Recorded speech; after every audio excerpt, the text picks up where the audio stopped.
Hey everybody, this is Dave Bleckman from Positive Negatives in the Annapolis Photography Workshop Group, and I want to welcome you to another edition of Free Film Friday. Now, one of the questions I get asked a lot is, how do I shoot? What are my settings when I go out shooting? Maybe there's something you can learn from what I do. So that's what we're going to talk about today.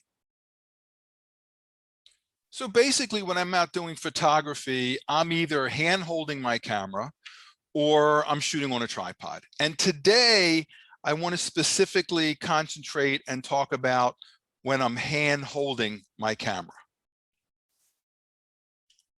Now, I'm never really just hand holding the camera. I always have my camera on a strap, because if you don't have your camera on a strap, you can risk dropping it. And if you got a strap and it's not around your neck or your shoulder, then it's not doing you any good.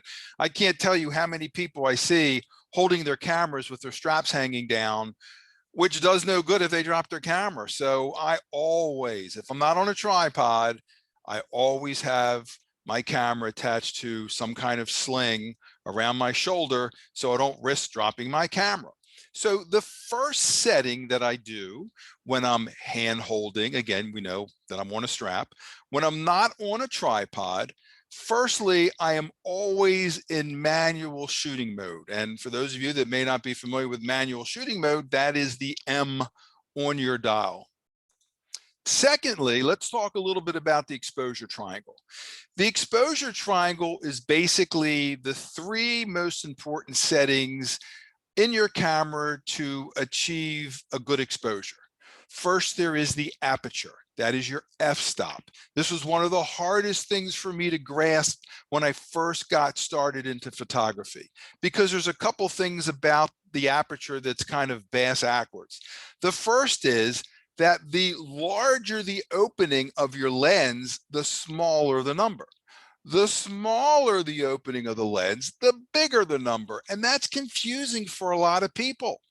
So let's clarify this just a little bit. The aperture is probably the first most important thing you can set, because the aperture really is all about creative control. When you adjust the f-stop or the aperture, which is the same thing, when you adjust your f-stop, which is our aperture, you're adjusting how much of the scene is not in focus or how much of the scene is in focus. So remember this, the smaller the number, the smaller the f-stop, the shallower the depth of field, which means the least amount is in focus. Small f-stop number, little in focus. Big f-stop number, a lot is in focus. So the larger the f-stop number, the deeper the depth of field. What does that mean by deep depth of field? It means that there's a lot in your scene that's going to be in focus. Shallow depth of field means there's very little in your scene that's going to be in focus. So remember, small f-stop number means bigger lens opening. Bigger lens opening means less is in focus. Bigger f-stop number means more of your scene is going to be in focus, but it's a smaller opening. Okay, let's talk about shutter speed. This is pretty obvious. The slower the shutter speed, the more you're going to show motion. The faster the shutter speed, the more you're going to stop motion. So fast shutter speeds is less blur. Slow shutter speed is more blur. You would want to use a slow shutter speed for a waterfall, for instance, and you'd want a fast shutter speed, let's say, if you're shooting sports. Let's talk about ISO. This is the third piece of the puzzle. The lower the ISO number, the less noise your picture is going to have. Noise is like grain. The higher the ISO, the more noise or the more grainy your picture is going to look. So the lower ISO number is always the best way to go if you can accomplish it. And of course, you want to set your aperture and you want to set your shutter speed according to what you're photographing. So again, first thing first, I'm in manual mode. Okay, once I'm in manual mode, the next thing I want to do is I want to choose my aperture or my f-stop, because this is where I can look at a scene and I say, okay, I want a lot of the scene in focus, or I want very little. I want this entire field of sunflowers in focus, or I just want this one sunflower in focus. So That's your creativity right there. You need to think this through before every shot. You need to think to yourself, how much of this scene do I want in focus? Or how little of the scene do I want in focus? Let's go back to an aperture scale. We'll take a look at it a different way. Again, the smaller the f-stop number, the less of your scene that's in focus. So if you just want that one sunflower in focus, if you have a lens that has an aperture as wide as 2.8, shoot in 2.8. Some of your lenses only go as wide as f4. That's still good.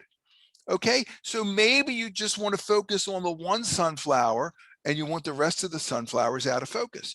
Or maybe you want the entire sunflower field in focus. So you want to use something like f16 or f22, so everything is in focus. I have a recent blog on my webpage called Thinking Your Shot Through, or something like that.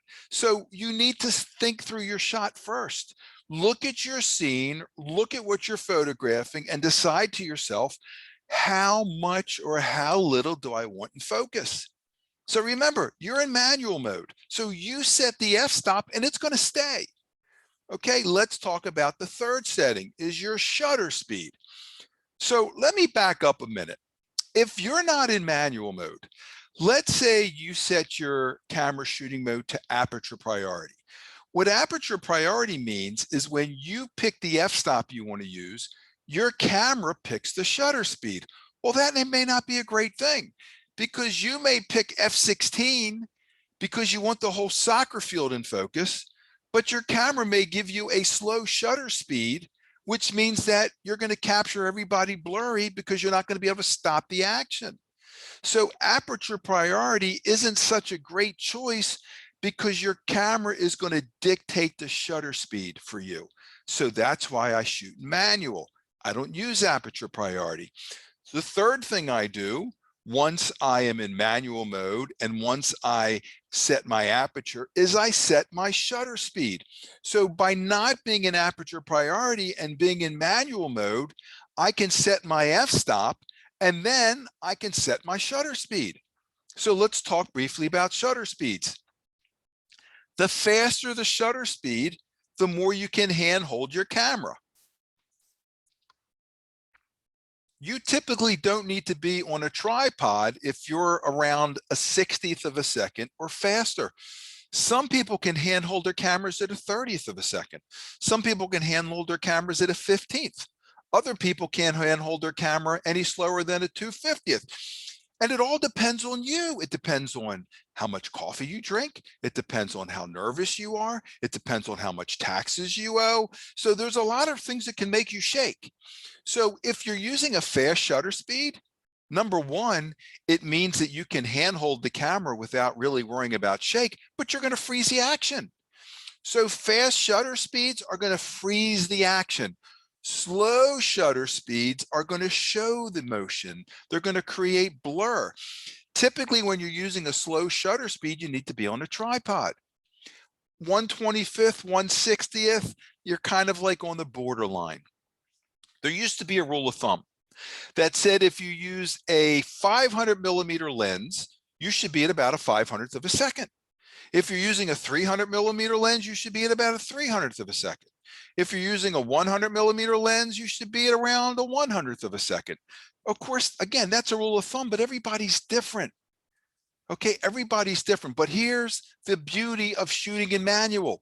You pick the f-stop that you want to be at to get the creativity that you're looking for. And then you shoot the shutter speed where you need to be to stop the action or to handhold your camera, or maybe you're going to put it on a tripod and you want a slow shutter speed to show that beautiful creamy waterfall. Now, if you set your camera to shutter priority, that means when you pick a shutter speed, your camera is going to pick an aperture, and it may not be the one you want. You do not have full creative control if you're in aperture priority or if you're in shutter priority. As a matter of fact, you don't have full creative control if you're in anything except manual. So again, I'm in manual mode. I pick the aperture that I want, and I pick the shutter speed that I want. That's two pieces of the exposure triangle. It's aperture, shutter speed, and ISO. Those are the three parts of the exposure triangle. Okay, so what about ISO? Well, let me talk to you about something. But first, a word from our sponsor. And our sponsor today is me. And I just want to remind you, when you go to my website, posneg.com, and you click on the training link, not only do I have my free film Friday, but I have an entire host of video trainings that may help you improve your photography. A lot of them are $8. There's a couple for 12. $8, $8, $8. So there's some things here that may help you. And if you really want to finally learn Lightroom Classic for less than $35 an hour, here is a 4-hour training on learning Lightroom Classic. Okay, I talk about Adobe Cloud here. There's a video on camera filter basics. So make sure you check back here frequently and look for any new training videos. Also, under training is my private online training course. This is you and I working online to make you a better photographer. And if you want to get together with a group of friends and get a reduced rate, then you can get together with your friends and maybe we do a training for a couple hours every Monday or Monday and Wednesday or every Thursday or whatever. So this is an online training session where you don't have to leave your house, and I can work with you personally one-on-one, or you can get a small group together. And then finally, my most popular training is my Positive Negatives Photography Mentoring Program. You and I are working together for 25 hours one-on-one. We'll do some work in the field. We'll do some work in the classroom. We can do some work over Zoom if you want. It's 25 hours. I guarantee you that I will get you to where you want to be as a photographer, or we keep going. So all of this is available on my website, posneg.com. Don't forget to stop by and check it out. So we left off at, what about ISO? Well, if you know what first of all, if you've taken any of my trainings, you know what auto ISO is, and hopefully you're using it. If this is something new to you, or this is something you're kind of questioning, auto ISO is not the greatest thing since sliced bread. It's the greatest thing since bread. I love auto ISO because here's the deal. I sound like Joe Biden. Now, here's the deal. When I'm in manual mode and I set my aperture, and then I set my shutter speed, I don't have to worry about ISO. If I use auto ISO, the camera is going to set it for me. So let's take a look at this. Let's talk about this for a minute. Now, in your camera's menu, you need to go to your ISO sensitivity menu, no matter what camera you have, and you need to go to ISO and turn it on. That's step number one. Step number two is your camera's going to say to you, what's the highest ISO you want your camera to go to when you're in auto ISO? And I know a lot of people will pick a number like 5,000 or 6,000, or I don't want it going any higher than 6,000 because I get noise. Well, big deal. Let me tell you something. I set my maximum ISO sensitivity to the highest that my camera goes, which is 12,800 ISO. You do not want to use anything that says high 1 or high 2, because that's your camera software interpolating. You want to use a whole number. You never want to use low 1 or low 2 either. You don't want to use anything that says low. You don't want to use anything that says high. You want to use a whole number. So I turn my auto ISO on 100% of the time. When I'm not on a tripod, my auto ISO is on, and my maximum sensitivity is the highest whole ISO number my camera has, which in my case is like 12,800. And where it says minimum shutter speed, don't even worry about what's there, because remember, you're shooting in manual. You're setting the shutter speed, so this overrides anyway. Don't have to worry about this. Turn your auto ISO on, set it to the highest ISO you have, and don't worry about this. Okay, so let me say something here. I know photographers that say to me, oh, you use auto ISO? Isn't that kind of like a novice thing? And I like to look at these photographers and say, hey, what's your favorite lens? Oh, I love my 24 to 70, or I like my 70 to 200.